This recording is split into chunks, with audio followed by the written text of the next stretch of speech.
आप मोदी जी का स्टेटमेंट सुनिए, वो कह रहे हैं पहले से पार्लियामेंट में खड़े होकर हम 400 सीट जीत रहे हैं। ये कहने का क्या मतलब है? ये कहने का मतलब ये है वो सिर्फ अपने पार्टी के लिए गोल सेटिंग नहीं कर रहे हैं, ये आपको साइकोलॉजिकल डोमिनेशन जो है कि अब जीत हार की कोई चर्चा ही नहीं कर रहा है। लोग ये पूछ रहे हैं कि 400 आएगा या नहीं आएगा। नहीं तो आपको लगता है कि मैं जब आपको बोला, देखिए कैसे एजेंडा शिफ्ट किया जाता है। पहले ये हो रही थी बीजेपी जीतेगी नहीं जीतेगी, 272 आएगा नहीं आएगा। उन्होंने जैसे 400 कहा, 370 कहा, तो अब लोग सवाल ही ये पूछ रहे हैं कि 370 आएगा कि नहीं आएगा। हार जीत की बात ही खत्म हो गई। आप क्या सोच रहे हैं 400 नंबर मैजिक फिगर नहीं आ सकता है, ये तो मैंने पहले भी कहा है। बीजेपी के अपनी 400 सीट कभी नहीं आ सकता। ये तो कार्यकर्ताओं को दिया जाने वाला एक नारा है और एक तरह से साइकोलॉजिकल एक गेम है भाजपा का। मोदी जी ये बात कही कि बीजेपी को 370 और एनडीए 400 पार, उसके बाद से कई महीनों तक, जब तक ये चुनाव शुरू नहीं हुआ था, तो सब लोग इसी बात में लगे हुए हैं कि 400 बीजेपी की आ रही है नहीं आ रही है। कोई ये पूछ ही नहीं रहा है कि आप जीत रहे हो कि हार रहे हो।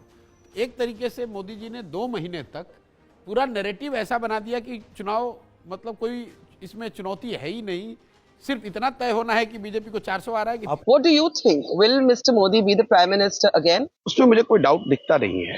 आप जो सबसे कंजर्वेटिव एस्टिमेट्स आ रहे हैं आप उनको सुन लीजिए। योगेंद्र भाई ने एक वीडियो डाला कुछ दिन पहले, मेरे मित्र हैं, और उनके एस्टिमेट को ही मान लीजिए कि योगेंद्र भाई जो कह रहे हैं भैया वही सही है, 80 सीट डाउन, तो भी वो बता रहे हैं कि एनडीए को 268 सीट आएगा, 268। इतना प्रिसाइज तो कोई एस्टिमेट कर नहीं सकता है, लेकिन एक अनुमान उन्होंने बताया कि एनडीए को 268 सीट आ रहा है। तो भाई देश में संवैधानिक प्रोविजन जो है उसमें सरकार बनाने के लिए तो 272 ही चाहिए। अब देखिए ये माइंडसेट का, बेसलाइन का कितना असर होता है। अगर मोदी जी को 268 2014 में आता तो लोगों ने कहा भाई देश में मोदी की आंधी है। आज अगर 268 योगेंद्र यादव जी बता रहे हैं तो वो कह रहे हैं भाई मोदी बिल्कुल खत्म हो गया। ये तो आपने बेसलाइन एडजस्ट कर दिया ना, और ये बेसलाइन आपने नहीं एडजस्ट किया, ये मोदी जी ने चालाकी से आपको एडजस्ट करा दिया। पार्लियामेंट में खड़े होकर ये कह दिया कि इस बार 400 पार। तो लोग एक तरीके से भूल गए कि भाई देश में सरकार बनाने के लिए 272 चाहिए, 400 नहीं चाहिए।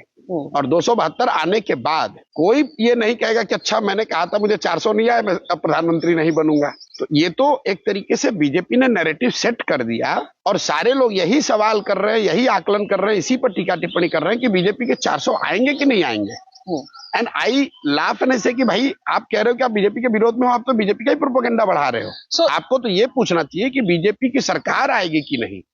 लेकिन आप पूछ रहे हो अच्छा प्रशांत जी बीजेपी को 370 आ सकता है क्या? भाई सरकार बनाने के लिए 272 सीट चाहिए, और अगर आप मोस्ट कंजर्वेटिव एस्टिमेट के हिसाब से भी एनडीए को, भाजपा को 250-60 भी अगर आ रहा है, एक बार को मान लो, तो भी सरकार तो उन्हीं की बन रही है। और मेरे कोई सीक्रेट कुछ नहीं है, ओपन है जी। कोई ढंग से बराबर स्टडी करे, मीडिया के लोग भी नहीं करते जी, माफ करना। ढंग से स्टडी करे तो वो कह सकता है ये हुआ है ना, देखिए 3 दिन के बाद मोदी ये कदम उठाएगा, 5 दिन के बाद ये उठाएगा, 7 आप तय कर सकते हैं। लेकिन आपको तैयारी नहीं, क्योंकि आपने एक बनी बनाई परसेप्शन में जीना चाहते हो, उसी को फैलाओ और उसके अनुकूल कुछ एनेक्डोट मिल जाए तो ढूंढते रहते हो। इसके कारण सारे के सारे लोग फेल हो जाते हैं। इस बार भी उनको लगता था कि 400 पार, आखिरकार स्थिति क्या हुई? इन सबको कहना ये पड़ रहा है कि 400 पार नहीं हो सकती। ऑपोजिशन क्या कहता है? तो उनको समझ ही नहीं आया कि कहां ले जा रहा हूं मैं। 3 चरण के बाद किसी ने उनको कहा कि क्या आप पूरा कैंपेन ये लड़ रहे हो कि मोदी 400 पार जाएगा कि नहीं जाएगा।